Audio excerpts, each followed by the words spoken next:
गुजरात से गुजरात में NH virus H3N2 virus से पहले मौत हुई है। आपको बता दें कि वडोदरा के खातून वायरस की चपेट में आने से उनकी मौत हो गई।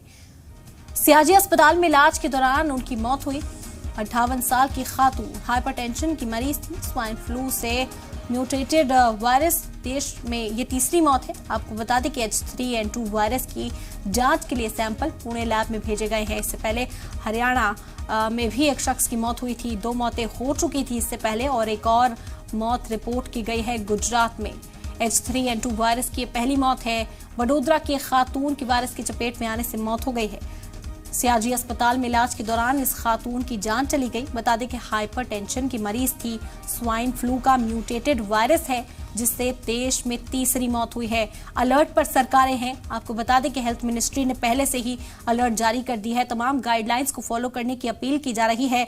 जो नॉर्म्स हैं उनकी पासदारी हो इसे यकीनी बनाया जा रहा है। एक तरफ कोविड है तो दूसरी तरफ इस मामले में भी अब इजाफा होने लगा है। बताया जा रहा है कि ये स्वाइन फ्लू का म्यूटेटेड वायरस है H3N2 और इसकी वजह से अब मुल्क में तीसरी मौत हो गई है। इस वक्त इंतजामिया में हड़कंप है। जो मेडिकल महकमे हैं वो लगातार इस वायरस से निपटने की पहले से ही तैयारी कर रहे हैं ताकि किसी तरह की कोई अनहोनी अब देखने को ना मिले। कोविड की वेव से जो सबक लिया गया है वो यहाँ पर अमल करने की अप्लाई करने की कोशिश पहले से ही शुरू कर दी गई है। स्वाइन फ्लू के म्यूटेटेड वायरस से एक और जान चली गई। H3N2 इस वायरस का नाम है जो अब हिंदुस्तान में फैलता हुआ नजर आ रहा है, लेकिन इसे रोकने के लिए, इस पर काबू पाने के लिए हालात मजीद खराब ना हो उसकी पूरी कोशिश की जा रही है।